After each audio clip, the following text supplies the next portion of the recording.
देखिए, आज जो बैठक आयोजित की गई इसमें जो अनुशासन समिति जो डिस्ट्रिक्ट लेवल पे बनाई गई है उसकी आज हमने एक कमेटी गठित की थी, उसकी बैठक आयोजित की है।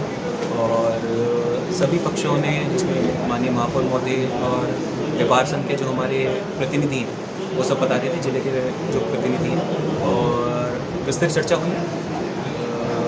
हम मानते हैं कि पिछले 45 दिन से जब से लॉकडाउन लगा है तो हमारे जो व्यापार संघ के जो प्रतिनिधि हैं, जो व्यापारी हैं, उनको समस्याएं हो रही हैं और ये लाजमी है कि लॉकडाउन के दौरान कारोबार ठप रहता है। पर लार्जर वुड में हम देखें तो कोविड के समय ऐसा निर्णय लेना ना सिर्फ हमारी आवश्यकता थी पर हमारी मजबूरी भी थी। तो हमने उनसे ये निवेदन किया है कि आप हमारी मजबूरी भी समझें और ऐसा भयावह स्थिति जो सेकंड फेज़ में आई ऐसी आगे रिपीट ना हो, थर्ड फेज़ की भी बात चल रही है, तो हमें थोड़ा सा कॉशियस रहते हुए, थोड़ा सा सावधान रहते हुए हमें निर्णय लेना चाहिए। तो निर्णय हम आपके माध्यम से हम अभी ऑर्डर निकाल देंगे। निर्णय यही है, हमने वैसे उनको सूचित कर दिया कि बाज़ार में एक साइड की दुकान एक दिन खुलेगी, दूसरी साइड की दुकान दूसरे दिन खुलेगी और तीसरे साइड की दुकान फिर मतलब वापस वही पहले वाली जो है वो खुलेगी। तो लेफ़्ट राइट लेफ़्ट या राइट लेफ़्ट राइट दोनों में से। और टाइमिंग 6 से 11 ही है, वो क्लियर है पूरी सब जगह। और व्यापार संघ ने स्लॉट्स बना के भी टाइमिंग बांटने की बात करी है। हमने कहा है कि हम आपका पक्ष जो है सरकार पे रखेंगे, आप अगर हमें लिखित में ज्ञापन दें। Thank you. मेरा आपसे रिक्वेस्ट है कि आप व्यापार मंडल की ओर से समस्त और आज नई गाइडलाइन को लेकर के प्रशासन के साथ में व्यापार संघ की वार्ता हुई, बताइए। बहुत स्पष्ट है कि राज्य सरकार की जो नई गाइडलाइन आई थी उसमें वैसे तो मार्केट 1 तारीख से खुलने वाला था, जो जनरल लोगों की सोच थी, लेकिन फिर भी गाइडलाइन में लिखा गया कि भाई 2 तारीख से मार्केट खोला जाएगा। उससे बिल्कुल क्लियर है कि भाई सारे जो अन्य दुकानदार हैं जो पहले खोलते आ रहे थे वो तो खोलेंगे ही खोलेंगे 6 से 11 बजे तक, लेकिन अन्य दुकानदार शाम को 6 से लेके सुबह 6 से लेके शाम 11 बजे तक मार्केट को खोलेंगे। उस पर माननीय जिला कलेक्टर महोदय ने यहाँ पे एक बैठक का आयोजन किया। उसमें ये चाहते थे माननीय जिला कलेक्टर महोदय कि इसमें कुछ रिलैक्सेशन रखा जाए और कुछ इस तरीके के प्रपोजल्स रखे जाएं ताकि पैनिक नहीं हो, मार्केट में एकदम भीड़ भाड़ एकदम नहीं बढ़े।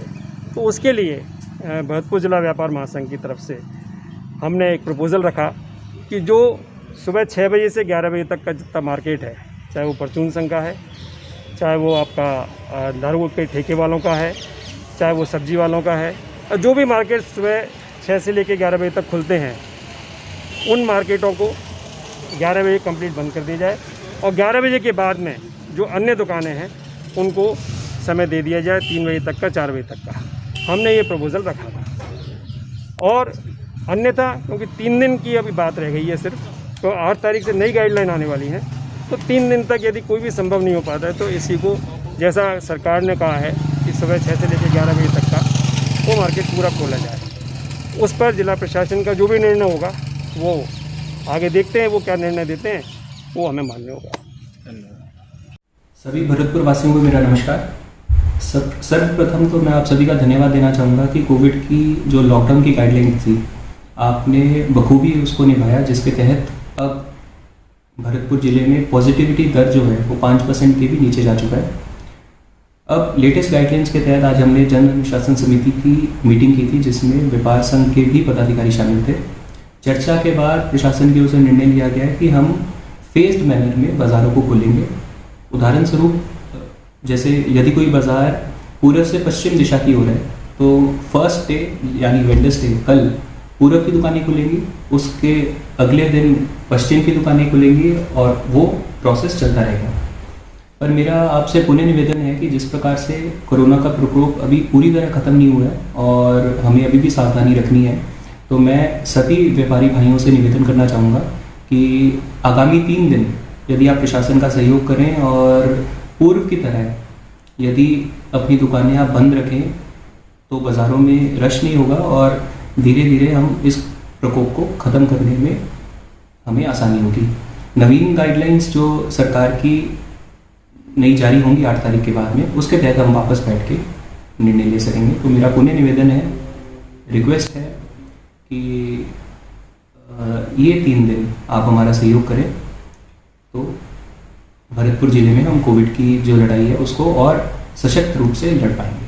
धन्यवाद। आप सभी को मेरा नमस्कार। सबसे पहले मैं हमारे सभी व्यापारिक भाइयों को और व्यापार महासंघ के सभी अधिकारियों को इस बात के लिए धन्यवाद देना चाहूँगा कि कोरोना की इस विपरीत परिस्थिति में भी आपने जिला प्रशासन का और नगर निगम का पूर्ण सहयोग प्रदान किया है। आपके सहयोग के कारण ही हम इस लड़ाई को लड़ पा रहे हैं। कोरोना की व्यापारिक प्रतिष्ठान को खोलने हेतु राज्य सरकार की जो गाइडलाइंस प्राप्त हुई हैं उनकी अनुपालना में आज जिला कलेक्टर महोदय की अध्यक्षता में एक बैठक आयोजित हुई, जिसमें माननीय जनप्रतिनिधिगण और भरतपुर व्यापार महासंघ के सभी पदाधिकारी उपस्थित हुए। विचार विमर्श के बाद ये निर्णय लिया गया कि आगामी 3 दिनों तक हम लोग बाज़ार को एक दिन लेफ़्ट साइड में और एक दिन राइट साइड में खोलेंगे ताकि कम लोग आ सकें। किंतु मेरा इसमें अभी भी आपसे ये अपील है कि जिस तरह से हमने पिछले दिनों में संपूर्ण व्यापारिक प्रतिष्ठान बंद रखे हैं, केवल आवश्यक वस्तुओं को छोड़ करके, जैसे किराना, दूध, डेयरी आदि, उनको छोड़ करके लगभग सारे प्रतिष्ठान हम लोगों ने बंद रखे हैं। तो आगामी 3 दिन और हम सभी यदि इन प्रतिष्ठानों को बंद रख सकें तो निश्चित रूप से मुझे विश्वास है कि हमारा भरतपुर जिला कोरोना के संक्रमण से पूर्णतः मुक्त हो जाएगा। मुझे विश्वास है और मैं आप सबसे अपील करता हूँ कि यदि भी निर्णय एक दिन बाज़ार को लेफ़्ट साइड खोलने का और एक दिन राइट साइड खोलने का हुआ है, किंतु संक्रमण से पूर्ण मुक्ति के लिए आवश्यक है कि हम आगामी 3 दिन तक और पूरे बाज़ार को हम लोग अपना बंद रखें, ताकि हम अपने जो अस्तित्व की लड़ाई है कोरोना के इस काल में उसको हम जीत सकें और हमारा भरतपुर जिला संपूर्ण तरीके से कोरोना के संक्रमण से मुक्त हो सके। आप सब लोग जैसे अब तक सहयोग करते आए हैं उसी तरह से हमें अपना पूर्ण सहयोग प्रदान करेंगे, ऐसी मुझे उम्मीद है और यही मेरी अपील है। धन्यवाद। आज कई बार ऐसा लगा कि पर्पस यही था आज बस में ट्रैवल करने का कि सभी अधिकारी एक टीम के रूप में जो हम भावना रखते हैं उसका मतलब हम थोड़ा अधिकारियों के सामने भी रखें और सभी अधिकारी बसेस में एक ही बस में ट्रैवल करके हम गए थे और नगर निगम की गौशाला रूंद होते हुए हम शहर में जो जो परियोजनाएं चल रही हैं, चाहे UIT की चल रही हैं, चाहे नगर निगम की चल रही हैं, चाहे RSRTC की चल रही हैं, उसका हमने अवलोकन किया। और बस में बैठने का फ़ायदा ये भी हुआ कि संयुक्त रूप से जब हम विज़िट करके आते थे फिर उस पर कोई चर्चा करनी होती थी वो हम बस में बैठ के कर लेते थे।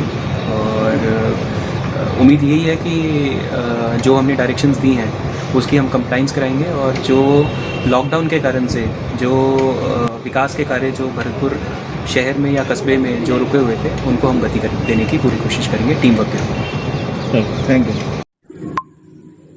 विप्र संगठनों ने आज धूमधाम से विश्व ब्राह्मण दिवस मनाया। सभी विद्वान विप्र आचार्यों द्वारा विधि विधान से पूजा अर्चना करते हुए भगवान परशुराम से वैश्विक महामारी कोविड-19 के निवारण की श्रद्धा विश्वास के साथ प्रार्थना की। मानवता को बचाने के लिए अदृश्य शक्तियों को आमंत्रित कर उनसे सभी के स्वास्थ्य की कामना की। विश्व ब्राह्मण दिवस के अवसर पर पूर्व सांसद व ब्राह्मण समाज के संरक्षक पंडित राम किशन जी ने इस अवसर पर सभी विप्र बंधुओं को शुभकामना देते हुए मानवता की सेवा करने का आह्वान करते हुए कोरोना महामारी से निजात दिलाने की प्रार्थना की। साहित्यकार R.K. शर्मा ने कहा कि ब्राह्मण ज्ञान और भक्ति से समस्त सृष्टि का भला करता है। आचार्य चाणक्य का कथन है कि ब्राह्मण सबका भला चाहता है परंतु अनुचित का विरोध करना उसका स्वभाव है। अंतर्राष्ट्रीय ब्राह्मण दिवस का महत्व इसलिए ज़्यादा है, देश जिस तरह के संकट में फंस रहा है उस संकट से निवारण के लिए आज सारे देश में विशेष तौर पर हमारे ज़िले में ब्राह्मणों ने पूजा की और प्रार्थना की भगवान से देश जल्दी से जल्दी संकट से मुक्त हो। शाम को सभी लोग ब्राह्मण लोग अपने घरों में दीपक जलाकर इस उत्सव को और प्रभावशाली बनाएंगे। विश्व ब्राह्मण दिवस के अवसर पर भरतपुर जिले के समस्त विप्र समाज के लोगों ने बड़े उत्साह और लगन से भगवान की पूजा अर्चना कर इस महामारी जो इस समय चल रही है उससे सारे देश को निजात दिलाने की और जो अस्वस्थ हुए हैं उनको शीघ्र स्वस्थ होने की कामना की है। मैं सभी समाज के लोगों के लिए इस अवसर पर हमारी ओर से धन्यवाद देता हूँ। महामारी के परिप्रेक्ष्य में कोविड की जो दंडता, प्रचंडता और विनाश लीला हम देख चुके हैं, उसको शांत करने के लिए विश्व वंद्य, ऋषि वंद्य समाज की आदर्श सभी ब्राह्मणों को भगवान से विनम्र प्रार्थना के द्वारा अपनी सामर्थ्य का पर्चा लगाते हुए, अपनी योग्यता को प्रदर्शित करते हुए इस कोरोना को समाप्त करने के लिए प्रयास करना चाहिए। हमारी शुभकामनाएं हैं कि ब्राह्मण अपनी तपस्या के बल से संसार में जो गौरव प्राप्त करता रहा है, इस महामारी के महासंकट में अपने तप का, अपने बल का, अपनी विद्या का और अपनी योग्यता का परिचय देते हुए भगवान से आग्रह करेगा, प्रार्थना करेगा और इस महामारी की शांति के लिए प्रयत्न करेगा। हर हर महादेव।